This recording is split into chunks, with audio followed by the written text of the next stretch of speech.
kawan di legenda catur dunia. FIDE World Rapid Chess Championship 2024 sudah selesai. Juaranya adalah Magnus Carlsen lagi kah? Sudah tidak ada Magnus Carlsen di turnamen ini kawan. Di hari keduanya kemarin Magnus mengundurkan diri akibat salah pakai celana kawan. Blue Jeans Gambit dari Magnus Carlsen di hari kedua kemarin ya. Gara-gara salah kostum, Magnus diingatkan, ditegur oleh panitia supaya ganti celana di babak ke-7. Magnus menolak kawan, sampai babak ke-8 dia diingatkan dan diancam akan kena penalti $200 atau tidak mendapatkan pasangan di game ke-9-nya. Nah, Magnus Carlsen memilih mengundurkan diri dari turnamen itu kawan. Magnus dilawan. Magnus ini sudah besar kepala kayaknya kawan. FIDE saja sudah dilawan. Kalau pemain receh yang lain ya mending cari aman. Ngikuti aja aturan dari panitia yang ada ya. Tapi Magnus sudah besar kepala kawan. Menambah panas antara Magnus Carlsen versus FIDE. Apakah akan mendirikan federasi catur baru untuk menandingi FIDE? Atau membentuk komunitas baru untuk ya membuat turnamen-turnamen kalangannya sendiri kawan, komunitasnya sendiri di luar turnamen-turnamen FIDE. Kita lihat saja nanti dramanya itu seperti apa ya. Karena Magnus ini juga punya kekuatan jaringan yang cukup bagus ya untuk membuat event-event turnamen seperti Garry Kasparov. Oke kawan, kembali lagi ke FIDE World Rapid Chess Championship 2024 hari ketiga. Ada juara dunia rapid baru, anak muda asal Rusia, tapi dia tidak bisa membawa nama Rusia kawan. Dia bermain di turnamen ini di bawah naungan FIDE. Karena kalian tahu ya, Federasi Catur Rusia atau beberapa federasi olahraga Rusia di-ban oleh Federasi Olahraga Dunia kawan. Akibat perang Rusia-Ukraina yang belum selesai-selesai juga. Volodar Mursin masih berusia 18 tahun. Tapi rekor pemain termuda yang pernah menjadi juara dunia rapid masih dipegang oleh Nordibek Abdussatrov di tahun 2022 di Warsawa, Polandia kawan. Volodar Mursin berusia 18 tahun. Punya elo 2664 untuk elo standarnya, elo rapidnya masih 2588. Tentu ini belum ditambah pencapaiannya di turnamen ini ya. Blitznya 2629. Masih berusia 18 tahun kawan. Memang Volodar Mursin ini merupakan pecatur muda yang sedang naik daun. Tapi kawan, kalau admin bandingkan dengan pecatur-pecatur seusianya ya, seperti siapa? Ya, siapa itu? Pecatur-pecatur muda India ataupun pecatur-pecatur muda lainnya seusia dia waktu itu, Volodar Mursin ini agak sedikit di bawah performa para pemain yang lain kawan. Ketimbang Nordibek Abdussatrov ataupun Pragnananda ataupun Domara Djurgården, Vincent Keymer.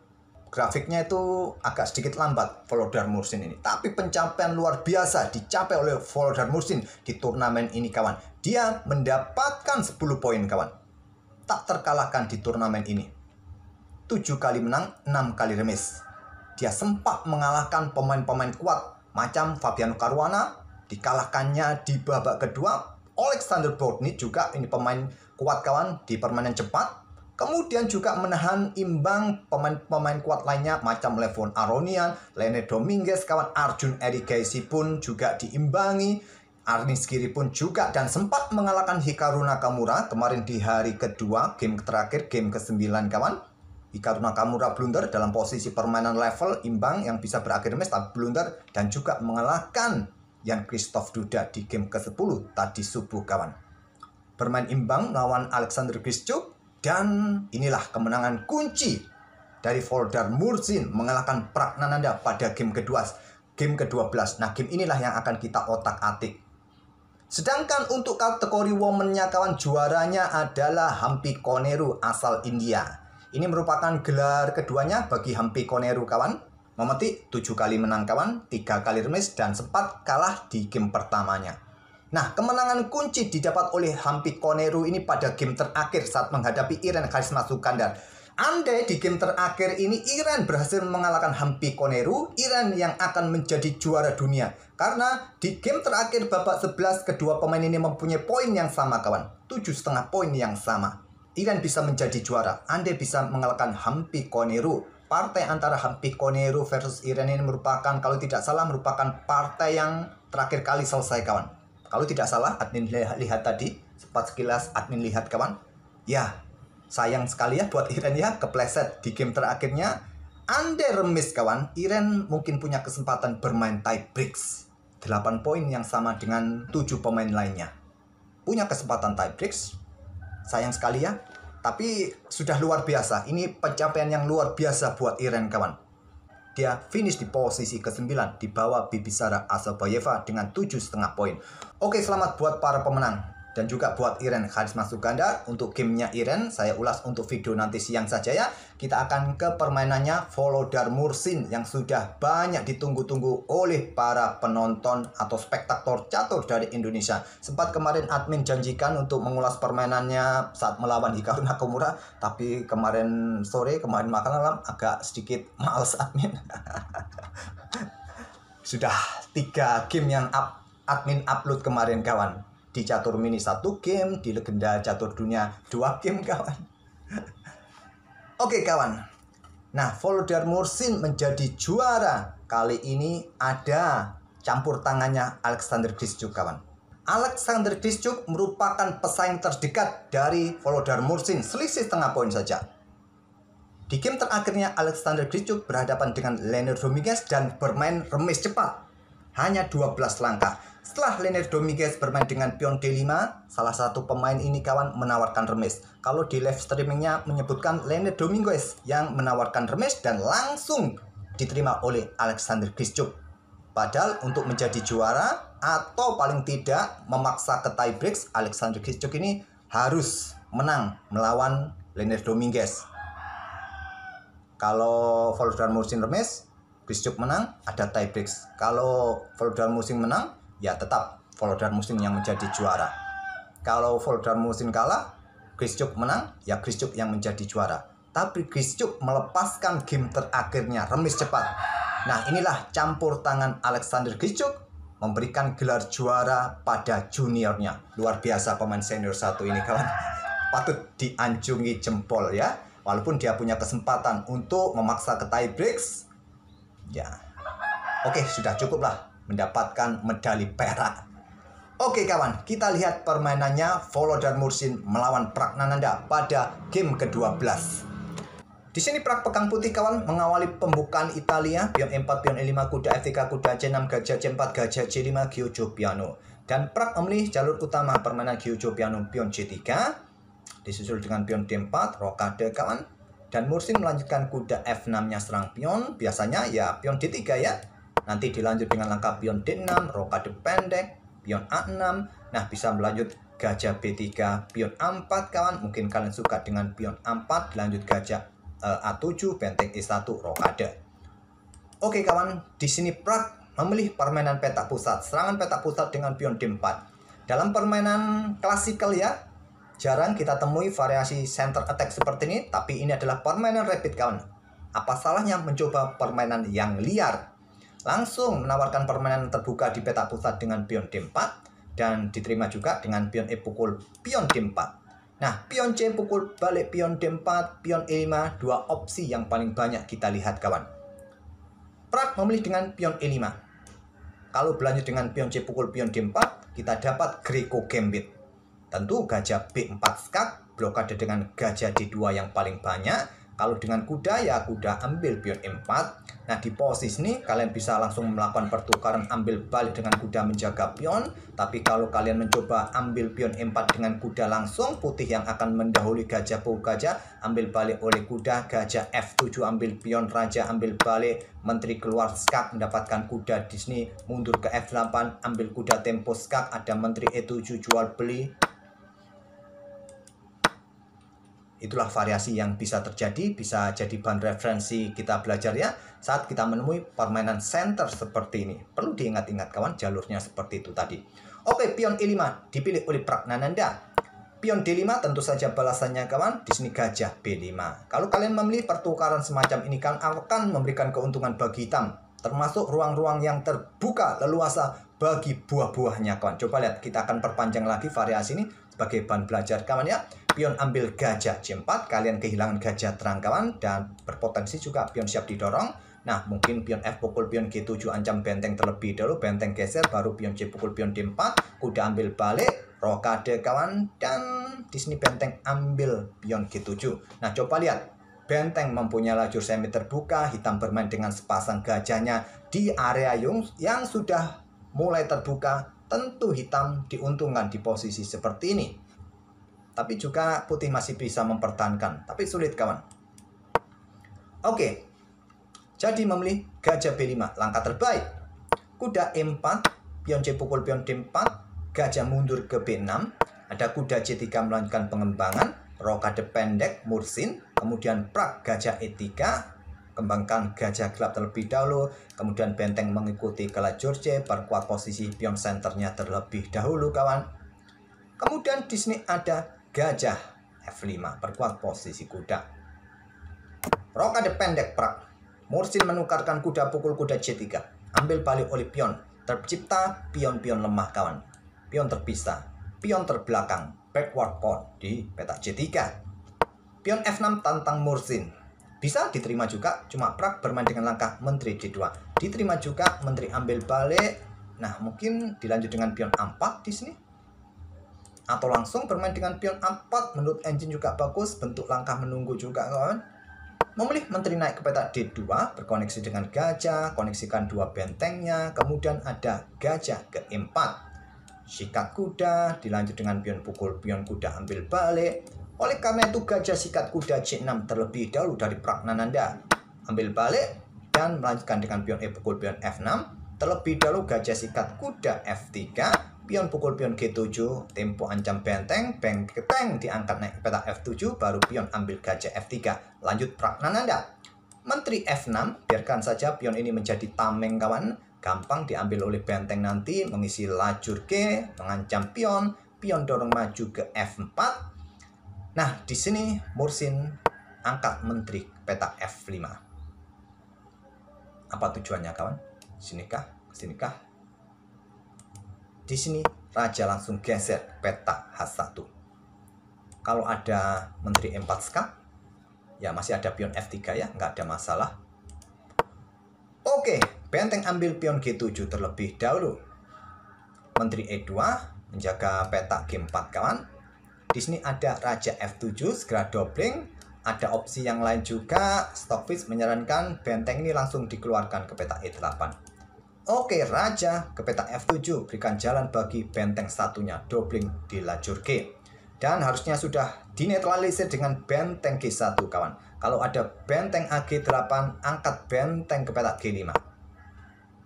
Kalau ada pion yang mengancam di sini, nah kalau jual beli ambil balik menggunakan pion, nah pion kalian cukup kuat ya dengan gajah.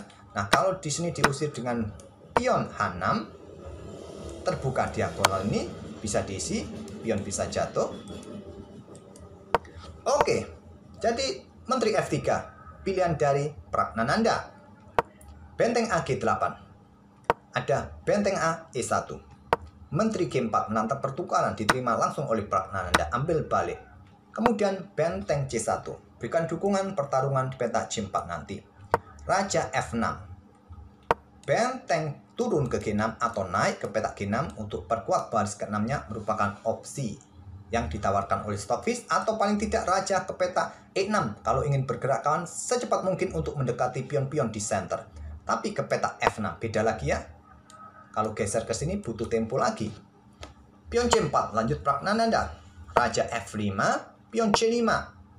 Mendesak posisi gajah yang tidak punya banyak ruang yang bagus. Gajah A5, benteng B1, benteng G2, dan benteng B3. Siap menusuk gajah pion kawan? Mungkin Raja E4, benteng FB1 tidak terburu-buru untuk ancam gajah. Bisa juga kalian mainkan, tapi selepas diancam balik kawan, kalian geser lagi. Ya riwa-riwi jadinya ya. Kenapa tidak diambil pion ini kawan? Karena benteng ini butuh berkoneksi dengan benteng lainnya kawan. Karena ada ancaman Raja F3, Raja E2, Gajah E1, benteng G1, skak mat. Pragnananda tidak tergoda bermain dengan benteng FB1. Raja F3, Raja F5 yang kuat, tapi mencoba melanjutkan rencananya kawan, menusuk ke baris kedua diikuti Gajah E1, skak mat benteng G1. pion F5. Lanjut Pragnananda. Langkah bagus, langkah kuat untuk bisa promosi kawan. Kalau kita lihat dari evaluasi bar ini kawan, putih dalam posisi menang. Tapi admin ini melihat gamenya tadi kawan, saat menganalisa dan melihat live gamenya di live streamingnya, luar biasa Raja ini. Luar biasa. Dari rokade terus naik sampai petak F3 di langkah ke-30, luar biasa kawan. Lanjut. Raja E2 kawan. Gajah E1 sudah sangat jelas. Nah, untuk antisipasi skakmat bisa dengan pion F3, buka diagonal gelap gajah ini. Awasi petak G1. Tapi simple, dorong terus. Dia masih punya tempo kawan untuk pertahankan baris pertama. Benteng mundur ke G6. Langkah kuat atau juga dengan langkah gajah E1. Di sini kalian harus serahkan benteng kawan. Harus. Kalau tidak ingin skakmat ya, coba lihat skakmat. Karena tidak bisa lagi kawan dengan langkah pion F3. Di sini turun benteng ke G6. Kalian kehilangan momen. Oke, sikat saja di sini kawan. Gajah ini sikat, raja ambil, masih ada ancaman skakmat ya. Nah, skat dulu. Raja naik, sudah tidak ada ancaman skakmat. Nah, pion F7 kawan. Benteng geser, benteng di sini jatuh, putih menang. Benteng G6 dipilih oleh Volodar Mursin. Benteng 3 turun ke B2 skak, raja F3, benteng naik lagi, raja ke E2 lagi kawan. Merasa dalam posisi yang bagus kawan, tapi kontrol waktunya Pragnananda ini sudah jelek kembali. Tadi sempat unggul waktu, tapi sekarang tinggal 24 detik. Blunder besar. Dia memilih benteng 1 naik ke petak B2 skak. Blunder besar kawan. Ini langkah terbaiknya. Pion F7 ancam benteng F8, dan baru benteng 1 ini diangkat. Melakukan skak, sudah tidak ada koneksi 2 benteng. Nah, kalian mau kemana? Petak F1 untuk dukungan skakmat di sini. Gampang, pion F4 sekarang giliran dimainkan. Nah, jaga pion di sini. Kalau benteng ambil pion F7 di sini kawan, ada ancaman skakmat ya tentu saja. Coba lihat. Bahaya sekali.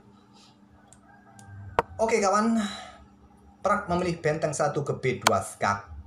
Nah, tentu saja raja F1 kawan. Benteng B1 skak. Gajah ke petak E1 kawan. Terpaksa Prak korban kualitas. Tidak bisa lagi bermain dengan pion F ini ya. Tidak bisa lagi. Tentu tidak cukup satu gajah untuk membendung skakmat ini. Korban kualitas. Sekarang Volodar Mursin dalam posisi menang. Diikuti dengan benteng B1 skak. Raja naik. Benteng tidak bisa lari kemana-mana kawan. Ada potensi skakmat di sini. Pion didorong, gajah wassalam. Gajah F4 terlebih dahulu, siap blokade kawan. Nah, benteng ambil pion F6, gajah G3, raja D3, benteng B4, benteng G4, serang pion, benteng B7, coba beradali pion di belakang, dipertahankan oleh Mursin, benteng F7, pion F4, blokade, kemudian pion H5, coba ancam gajah ya, raja G2, pion H4, raja F3, pion ambil gajah, raja ambil benteng, pion G2, Pragnananda menyerah. Karena ada benteng G7, pion bisa promosi ya. Atau jika kalian lanjutkan pion pukul pion, apakah masih bisa menang? Masih kawan ya. Benteng turun ke B1 untuk menjaga baris belakang. Kalian bisa melakukan skak. Skak di sini kawan. Kalian mau bergerak kemana? Nanti diikuti dengan benteng G1 bisa menang. Kalau ke sini kawan, ya pion ini bisa dipromosikan langsung. Kalau diambil oleh benteng, ya tinggal skak ya. Raja bergerak ke petak G2. Nah, kalian sikat. Sikat sini, sikat di sini. Tentu raja ke E4 untuk mengejar pion ini. Kalian masih bisa menang ya. Raja bergerak ke petak E2, tangkap pion. Raja ke petak F2 mungkin. Ya dekati pion ini kawan. Caplok pion ini, loloskan pion ini, dan seterusnya. Oke, itulah kawan. Kemenangan krusial dari Volodar Mursin mengalahkan Pragnananda di babak 11. Oke, sekali lagi selamat buat Volodar Mursin, Grandmaster muda Rusia yang menjadi juara kejuaraan dunia Rapid tahun 2024 ini kawan. Grandmaster muda Rusia lainnya yang menjadi juara ya siapa lagi kalau Dani Dubov ya. di tahun 2018 di Saint Petersburg. Oke, semoga permainan mereka berdua bisa menghibur kalian kawan. Nanti siang kita ulas permainannya Irene-nya. Di video ini cukup 1 game saja. Ada yang meminta 5 game 1 video. Oke, kita akan bertemu di video-video berikutnya. Jangan lupa juga mampir ke channel kedua admin yang khusus membahas game-game brutal catur mini. Linknya ada di akhir video ini. Terima kasih. Wassalamualaikum warahmatullahi wabarakatuh.